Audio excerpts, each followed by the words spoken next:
Yeah, so thank you very much. We are happy this morning that we have had a very productive session with the members of the diaspora from this, our lovely country.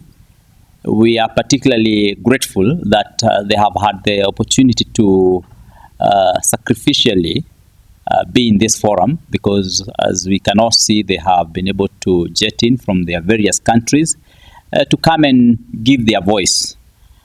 As a JLAC committee, Justice and Legal Affairs Committee of Parliament, and also the State Department for Diaspora, we are here to listen to them.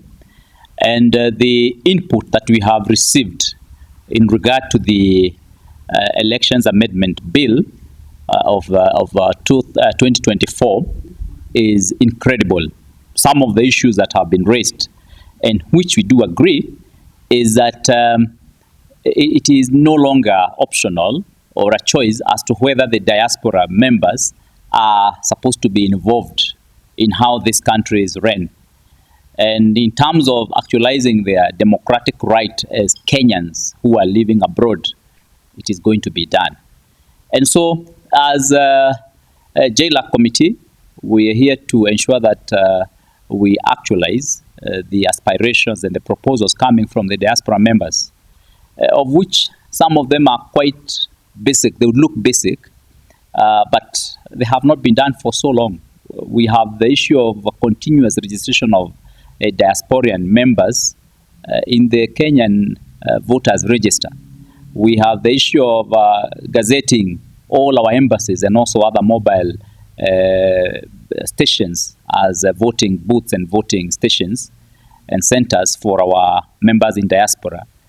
Those are important issues. We have the issue of ensuring that the members of diaspora also have a unique identifier that is going to allow them to vote in this country, use of the passport rather than just the ID, and all those issues that are necessary to ensure that we actualize the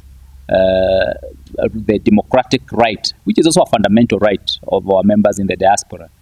And we cannot overemphasize the importance of this group. As we can see, they have huge remittances to our country.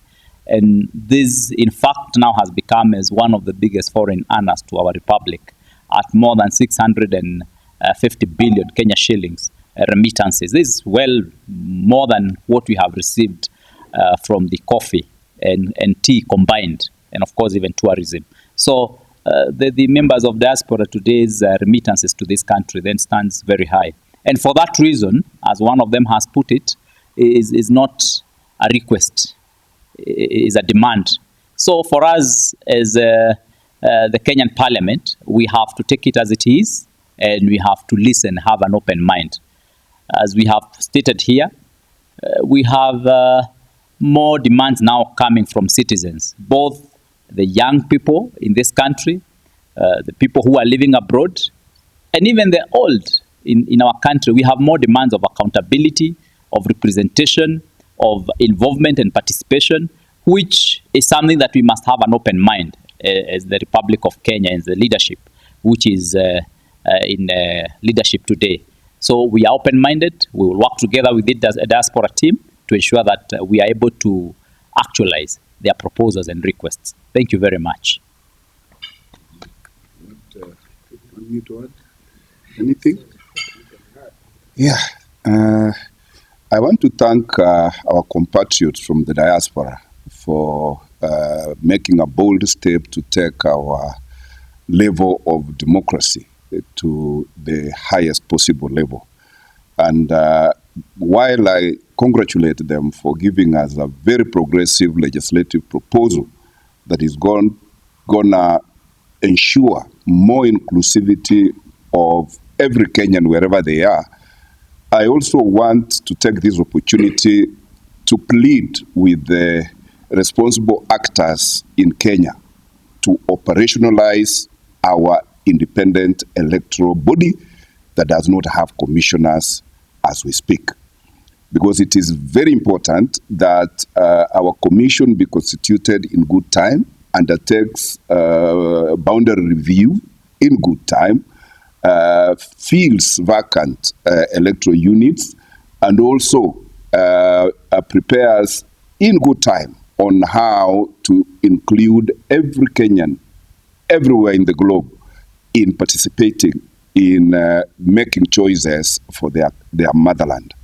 I want to assure our compatriots in the diaspora that as an elected member from West Mugrango and a member of the Justice and Legal Affairs Committee, we will do our part to ensure that electoral justice is done for every adult Kenyan, and that in particular, the diaspora team gets an opportunity to put their voice where their money is, because they have been remitting so much of their money to Kenya, but have no voice about that money. I also want to challenge them that wherever they are, let them enhance the unity of Kenyan people.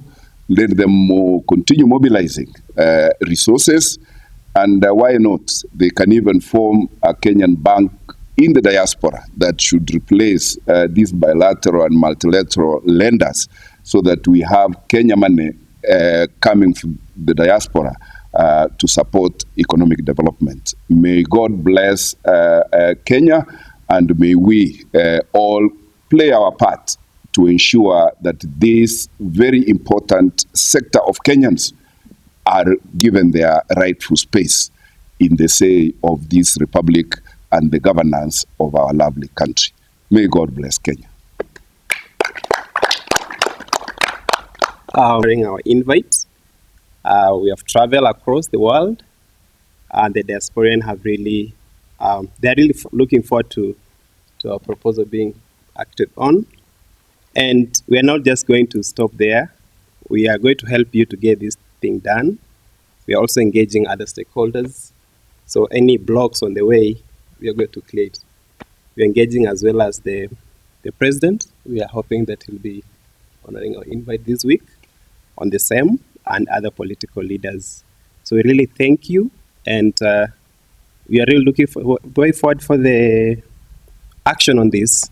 As you go for long holiday, we are coming, so many Kenyans are coming from the diaspora. They'll be in your constituencies.